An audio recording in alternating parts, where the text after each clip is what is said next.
바꿔볼게요. 초보 아빠의 촉이 살아있네. 백성문 변호사님. 네. 우리 아기 응가했구나. 우리 아기 젖 먹을 시간이구나. 그런 촉 살아있다 그런 거예요? 아니에요. 육아는 초보입니다. 어허. 이 초보 엄마 아빠가 육아는 초보여서 산후도우미를 고용을 했어요. 초보니까 당연히 이제 돌보아 주신 산후도우미를 부른 거죠. 네. 근데 산후도우미가 첫날 출근을 해서 굉장히 당황스러운 일이 있었는데요. 도대체 어떤 일이 있었을까요? 영상을 통해서 한번 만나보시겠습니다. 산후도우미 당황한다는데 뭘까요, 네? 네, 귀여운 아이가 새근새근 자고 있는 평화로운 가정집의 모습이죠. 네. 앞치마를 한 산후도우미가 아기 아빠와 함께 지금 침대를 저렇게 나릅니다. 네, 그러더니 갑자기 전화 한 통을 받고 지금 급하게 퇴근을 합니다. 어머나? 오자마자 나가시네요. 어머나. 도대체 무슨 전화였길래 첫날 오셨던 저 산후도우미분 저렇게 급하게 퇴근하는 걸까요? 지금 이 초보 아빠는 빵당하실 거 아니에요. 아니 우리 애기 좀 봐주시라고 산후도우미님 와서 도와주세요 했는데 잠시 물건 좀 나른 걸 도와주더니 애기 아빠 저 퇴근합니다. 혹시 이 당하나서 저 오늘 첫날 근무인데 알고 보니 어제 산 로또가 당첨됐네 하고 그냥 간 거예요? 그랬다면 참 좋았을 텐데요. 그런 건 아닌 것 같습니다. 그럼요. 이게 지난달 1일 오전 9시쯤의 상황인데요. 네. 강원도 홍천에 있는 한 가정집입니다. 그러니까 전화를 받자마자 나갔잖아요. 네. 이 아기 아빠와 함께 침대를 나르고 뭐 여러 가지 일을 하다가 갑자기 전화를 받고 나갔단 말이에요. 근데 전화에는요, 아들이라고 표시된 전화 딱 그 한 통이었다고 합니다. 산후도우미분의 아드님? 네. 아들에게 온 전화를 받고 급하게 퇴근을 한 겁니다. 아니 아드님과의 어떤 통화 내용이었길래 산후도우미분이 전화를 받자마자 퇴근합니다 하고 갔을까요? 얘기 들어보시고 이어가 보도록 하겠습니다. 지금 난리 났어. 내가 지금 타채들 돈 빌려줘갖고 잡혀갖고 있어. 돈을 2천만 원을 해줘야지 지금 풀려나거든. 아니 이 짧은 통화 내용인데 통화 내용이 심상치가 않아요. 딱 들어보니까 퇴근할 만합니다 지금.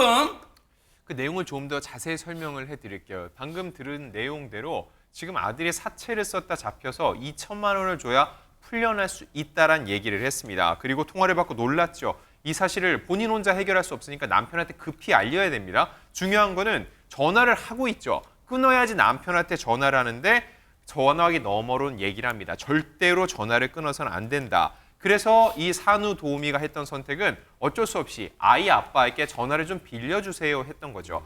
그 전화기를 갖고 남편에게 전화를 했습니다. 그리고 일이 생겨서 가봐야 된다고 얘기를 했던 거죠.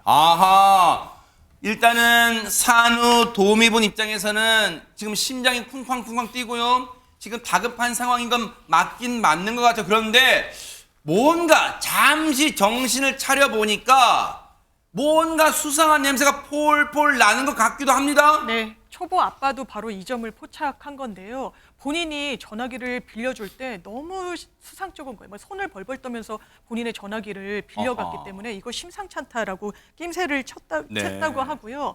또 급하게 퇴근을 했잖아요. 그래서 이거 무슨 일일까 해서 산후도우미한테 계속 전화를 걸어봤다는 겁니다. 근데 전화가 계속 통화 중이었던 거예요. 아까 실제로 산후도우미는 아들이라고 뜬 전화를 받았을 때 끊지 말라는 메시지를 들었다는 거 아니겠습니까? 그래서 아까 그 산후도우미가 본인한테 빌려간 핸드폰으로 전화했던 게 바로 본인의 남편이었잖아요. 그래서 이 남편에게 전화를 걸었습니다. 왜냐하면 이거 수상쩍다, 이거 보이스피싱이 틀림없다라는 확신을 가졌기 때문인데 계속 통화 중인 점, 통화 내용도 돈을 갖고 오라고 감금이 됐다라는 그런 점, 그리고 전화를 절대로 끊지 말라고 이야기한 것도 아주 상습적인 보이스피싱의 하나의 전형이었기 때문에 남편분에게 연락을 했고 남편분과 이 산후도우미가 만나기로 했던 그 장소를 파악한 뒤에 112에 신고를 걸어서 이 피해를 면하게 도움을 주었습니다. 대박입니다. 육아에는 서툴지 뭐라도 정말 초보 아기 아빠의 촉이 정말 대단한데요. 당시에 이 아기 아빠와 산후도우미분의 남편분과의 통화 내용 좀 들어보시고 이어가 보도록 하겠습니다. 보이스피싱 같은 느낌이 너무 들어가지고 계속 전화 끊지 말라고 하고 아들 잡혀 있으니까 하지 말라고 그러거든요. 돈 절대 끊어주지 마세요 먼저.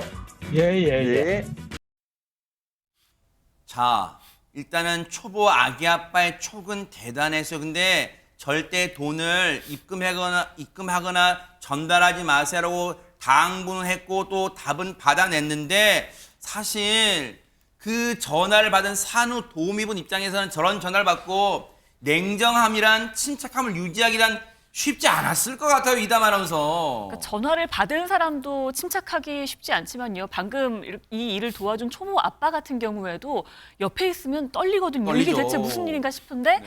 돈 절대 꺼내주지 마세요. 먼저 굉장히 침착함이 그러네요. 묻어나죠. 아빠는 초보인데요. 이런 일에는 전문가였던 겁니다. 에? 이 아빠가요. 바로 현직 경찰이었던 거예요. 대박 사건! 와! 정말 대박이죠. 전날에 당직 근무를 선 후에 어머나. 집에서 휴식을 취하고 있던 도중에 이런 일을 맞닥뜨리게 된 겁니다. 어머나, 어머나. 더 놀라운 건 아까 초반에 잠깐 얘기했는데요. 이 산후도우미가 이 집에 출근한 첫날이었다고 해요. 예. 그러니까 당직 근무를 서서 다행히 아침에 이 아빠가 집에 있었고 어머나. 심지어 이 아빠는 현직 경찰이었고 정말 하늘이 도왔습니다. 어머나, 일이요. 위기 속에서도 일이 잘 풀리려고 하면 이렇게도 풀리는가 봐요. 세상에. 얘기 좀 들어보시고 이어가 보도록 하겠습니다. 아침 일찍 퇴근을 하고 자고 있는 상황이었는데 이모님이 문을 두들기시더라고요. 그래가지고 집에 일이 생겨가지고 좀 가봐야 될 것 같다고 말씀을 주시는데 핸드폰은 이제 잠깐 써봐도 괜찮겠냐고 제 핸드폰을 빌리시면서도 손을 너무 떠시길래 무슨 일이시지? 통화를 끊지 못하게 하고 현금 인출하게 하고 이게 보이스 피싱 수법이니까 세상에 저 같았으면요. 졸린 눈 상태에 일어났잖아. 전화 쓰세요. 이렇게만 했지. 그걸 낌새를 알아차리지 못했을 거예요. 네, 근데 아까 우리가 좀 잊고 있었던 거. 저 산후도우미 분이 누구 전화를 받고 나갔죠? 아들. 아들. 네. 그럼 아들이 전화를 해야 아들이라고 뜨잖아요. 네. 그죠? 그래서 이 경찰도 이상해서 이제 어느 정도 해결이 되고 산후도우미가 이제 오후에 다시 출근해서 전화를 받아 보니까 네. 우리 이제 휴대전화 보시면 이제 예를 들어서 뒤에 전화번호가 8자리잖아요. 네. 앞에 010을 빼고 네. 요거 말고 뒤에 8자리, 뒷자리 8자리만 일치하면 그 사람으로 뜹니다. 여기에. 대박 사건 진짜예요? 그러니까 일단 1차적으로 저 산후도우미의 휴대폰 개인정보가 일단 해킹이 된 거고요. 어머나 어머나. 그러니까 아들 전화번호, 뒷부분을 아들 전화번호로 오죠. 앞에 해외에서 전화를 하면서 뒤에 8자리를 붙여놓으면 그 사람한테 오는 것처럼 되는 거예요. 세상에. 그러니까 앞에 김명준 앵커의 전화번호 앞에 다른 걸로 하고 저한테 하면 제가 김명준한테 온 줄 알아요. 어머나. 근데 딱 그런 상황이니까 세상에. 이게 해외에서 보통 보이스피싱 조직들이 전화를 많이 하잖아요. 돌려서. 와, 네. 그래서 해외에서 전화 오는 걸 차단까지 시켜주는 등 예방 조치까지 완비를 해주셨습니다. 야, 정말로요. 이 경찰분요. 초보 아빠지만 일에서는 전문가이신 프로이신 이 경찰분 저희가 다시 소개 안 해드릴 수 없죠. 강원 홍천경찰서의 대박 사건 김석환 경사님 정말로 한 분의 이 소중한 재산을 지켜드린 것뿐만 아니라 그리고 예방책도 알려드리고 진짜 많은 시청자분들께 다시는 이런 일이 올 때는 침착하고 늘 경찰의 도움을 받는 것이 상책이라는 점도 상기시켜 주셨습니다. 정말로 대한민국 경찰의 위상을 드높여 주셨습니다. 정말 감사의 박수 보내드립니다.